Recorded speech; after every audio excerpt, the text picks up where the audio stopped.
Sawn le Ynys Patrick Campbell a ha yn leor a hac yn siachgwynsa. A Oidhche Mus the Sheòl Sinn. Bi cwtio gyn I gyda classic nua litrachus na Gaelig a ha as y nofel sio. Han hwt ar hyn gyda classic leor a ha hwyd yn y giri gyroed ar y lefyg ach na cheled ar y lefyg. Han lysag yma fersiwn ffyr. Ach ha mysio ar y nofel sio lefyg da hwrys ac ys chord ar yw'n gymor. Chord ar yw'n na biar channing edyn dar na lefyg o'r fa mi hasdeg ire caran tra edyn llia gw filantas nydd y lef mi yn hosioch e. Ga lefyg yr I hysht yn bliona fa na basabo, ha mi filant yn ish, agos yn tŵr y sio fa mi ga lefyg son na sgealoch, son yn cwsper yn y fa a geddi, agos y son chachgroch yn y nofel. Agos ha einsioch gyfel da rwt sonrichtje a ha torst bwai na characterin as y nofel sio. Cocog agos cretsi. Sian prif character Ion, baloch og a tiolach môr an yn Oidhche Mus ag tosioch a choci fôr. Ha yn sacarst initol a feichgyn gyda baloch comasoch a halm, agos edrych nöfer sin heit a chwr gan sgolconi blairs faran gianna trenig son na sacarstoch. Agos yn orsyn heit a chwr gan Span, ys yn barach gan yn rwt ianw, agos ag y chiawn hal ha chilig a hwysht fi na hacarst.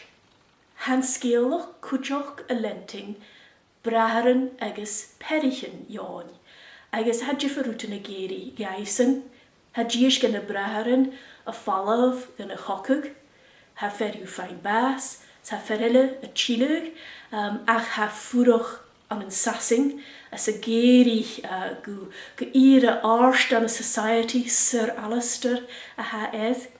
Ha cheg yn y perichen I hen o falaf gw cocog an sy'n Span yn y Franco. Agos ha nofel y doler as the röst etter na jiffer characterin a lenting na strehen etter jaligje as yn sgealoch.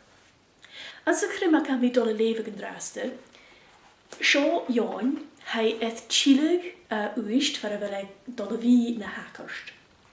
Agos hai ydy fi ced edd siawn leoedd far a fel claren na parishtje skrifje an yn pres an yn tei na'n sacarsten.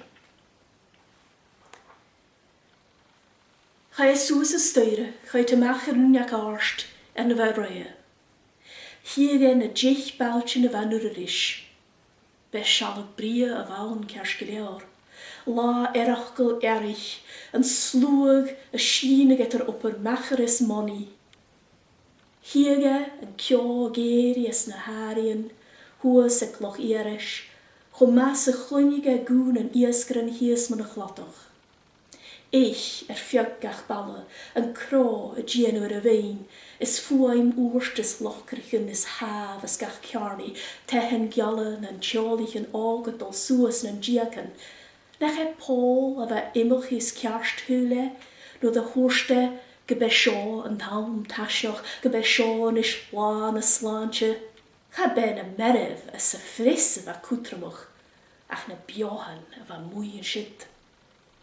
Va bicycle as yn cheddar, as leme na lenis na holler, is at yn takerst ar y chiawn, ma va dönig ir iefai joegiet sa vati, gyrwe sursenol, foskeltje, bla, natere, gyda sacherst y fawn, a fe gymysg yn plwy, sna chawn fatas, fer yw hen, sna che coigroch.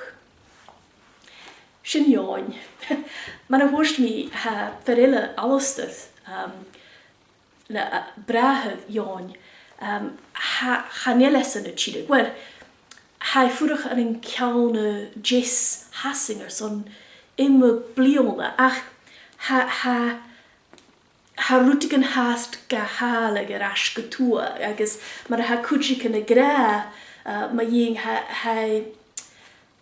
ha gra Mae'r gyro ffysica ffata fehe gyda gael o dda on yn Sir Alistair. Fer gan y jeebrich y chilygiachi yn mar chlawn Israel sy'n niefyd, sy'n ac yn y gael y machas yn dwy hyn. Agus han taring sin yn cianol sin na chwsbyr cwtramach. Hwrt mi gyro dafwai awn, cocw agus cretiw, ac ys doch o gybwchor gora gyfer trihiw awn, cocw, cretiw agus cianolos. Do chwtio gynnu se dŵl yn y hawn o fi lef agus y gaelig cwyw. Agus do chwtio gynnu hadionoch leor nas utrum y lefog, is doch ook een gafit fiakel, a feechking humor, agus golfatas a haan leor sio, ach is stioch fiaching. Ma hasif ed y lefog, sa mi ceintioch gyfer, torgynnu ed yn leor sio lefog, fe ga eintioch yr bechgan a chlwyntio. Agus is doch ook een bimische rash, oedden leor ille.